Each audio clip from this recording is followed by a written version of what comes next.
Sorry about that. Just like school, sometimes I get interrupted.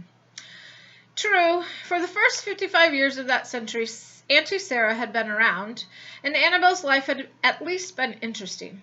Auntie Sarah liked to explore. She liked to leave the doll's house and investigate things in the larger world of the human's house. She used to come back from her adventures and tell Annabelle about history and current events and famous women explorers and other things she had learned from listening to the radio or trying to get a peek at newspapers and magazines and library books. But one day, almost 46 years ago now, Auntie Sarah had left the dollhouse and hadn't returned. Annabelle's family had been too afraid to go searching for her. I forgot that this book gave you all of that background stuff from the first book.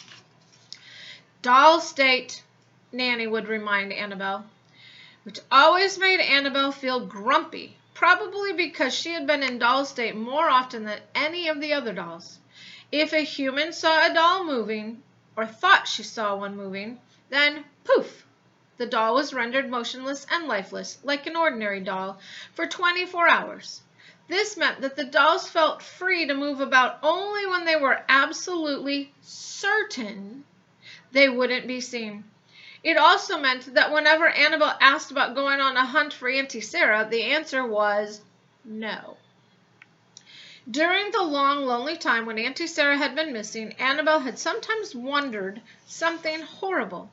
She had wondered if perhaps her aunt had been a little too careless and had landed not in Doll State, but in Permanent Doll State. Permanent Doll State, a phrase the grown-ups didn't even like to say very often, referred to the worst thing that could happen to a doll.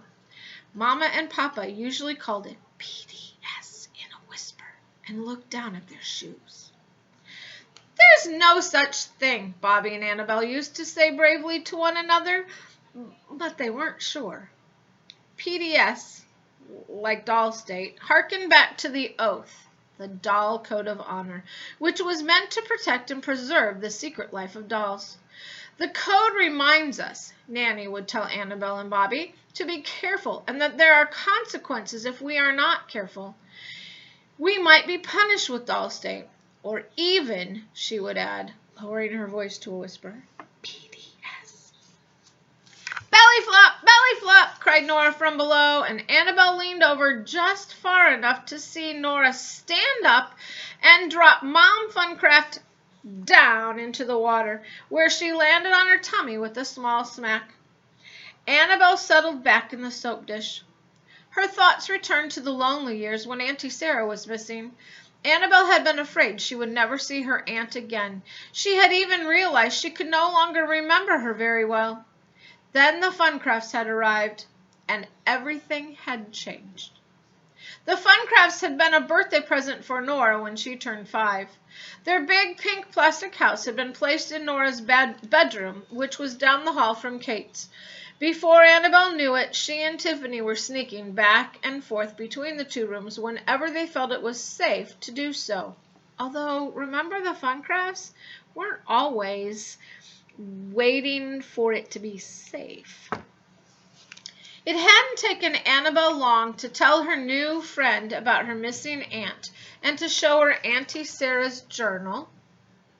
Remember, there's a picture of them from the last book. This is her thinking about that, which she had recently discovered. If not for Tiffany and the journal, Annabelle now thought, Auntie Sarah might still be trapped in the attic. Annabelle was about to recall that creepy night in the dim, musty attic when suddenly the door to the bathroom flew open and banged against the wall. Kate stood in the entryway, hands on hips. She looked at the puddles of water, at Nora in her bathing suit and flippers and goggles, and at the Funcrafts and the array of boats and animals in the tub. And then she caught sight of Annabelle in the soap dish wearing the paper cap and the glasses. Nora! Exclaimed Kate. What are you doing? It's almost your bedtime. Kate pulled the plug on the tub, and Annabelle heard the water begin to gurgle. And what is Annabelle doing in here? She shouldn't be near the water. What if she fell in? She's not like your dollies, Nora. No, thought Annabelle, I am nothing like Tiffany. Nora stood up in the tub, dripping water down onto the fun crafts. That's why she's sitting way up there, said Nora, so she's out of the way. She's just watching. Annabelle's porcelain face reddened. Just watching.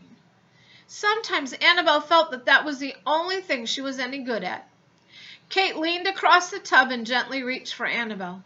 Come on, she said. It's your bedtime. I think I'm going to give you a quiet night tonight.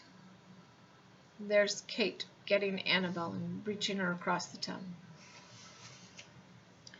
This meant, Annabelle knew, that after Kate had settled the dolls in their beds, she was going to close up the front of their house and lock the tiny heart-shaped padlock with its key. Kate didn't do this very often, and Annabelle was glad. While a night closed into their house gave the dolls more freedom to move about and to talk, it also meant that Annabelle was locked in and Tiffany was locked out. Annabelle sighed as she looked between Kate's fingers at the fun crafts below. She saw that Tiffany had floated all the way to one end of the tub and was smiling a teeny smile as she whirled around and around in the whirlpool over the drain. Tiffany probably didn't even realize that Annabelle was being taken away. Annabelle sighed again, feeling very small and left out, but she made a decision. If she didn't like feeling left out, then she would do something about it. She just didn't know what that something would be. Here's a picture of Tiffany swirling around the drain as the water's going out of the tub. So, hopefully you're excited about hearing this book. Chapter 2 is called A Mission, and I hope you'll tune back in tomorrow to hear Chapter 2.